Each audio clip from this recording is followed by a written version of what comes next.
Nous sommes avec Eric, distillateur d'huile essentielle, responsable de la cueillette de lavande fine sauvage sur le plateau de Cossol. Eric, peux-tu nous parler de la cueillette, historiquement la cueillette de lavande sur l'arrière-pays de Grasse?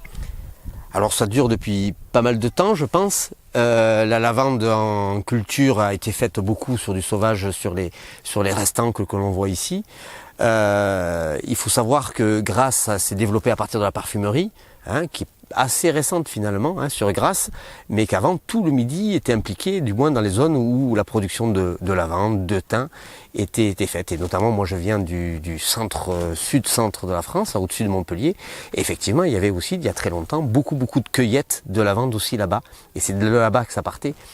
Et ici, ça s'est développé un peu plus après coup, mais ça doit bien dater de bien au moins 200 ans, je pense.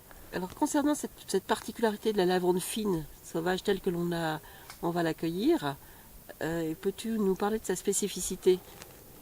Alors déjà, il y a l'altitude. Plus on est sur des lavandes d'altitude, plus elles développent des molécules particulières, notamment des esters, qui sont très intéressants olfactivement.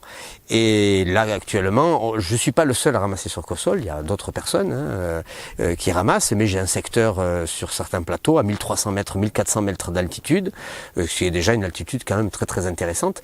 Et notamment dans ces années de sécheresse, parce qu'on en a de plus en plus, ça fait déjà, moi depuis 5 ans que je viens ici, ça fait déjà 2 années sévères de sécheresse, où à 1000 mètres, la lavande est séchée, et quand même sur les plateaux et sur les crêtes, on a sûrement lié à la condensation de la mer pas très proche, de l'humidité de la mer, des lavandes relativement jolies quand même à ces moments-là. Comment procède-t-on à la cueillette de la lavande comme ça d'altitude? C'est une manière traditionnelle? Alors là oui, c'est serpette essentiellement, beaucoup de marche à pied. On essaie de s'approcher le plus possible avec les véhicules. On fait sécher les lavandes sur place sur des draps ou des bâches. Et puis après, on rapatrie ça à dos d'homme, souvent, ou sur la tête, dans des draps que l'on a noués.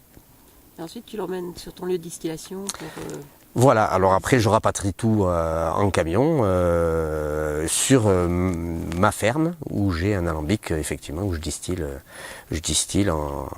à peu près en 1 heure de distillation. Il faut savoir que la lavande, on a entre 40 et 45 minutes, l'essentiel est sorti, et je pousse la distillation pendant 1 heure. Et l'idée du rendement, du ratio entre le kilo de plante et le rendu Alors suivant les années, on est entre 100 et 150 kg de plantes pour 1 kg d'huile. D'accord. Ce qui représente à peu près 840-850 grammes d'huile essentielle.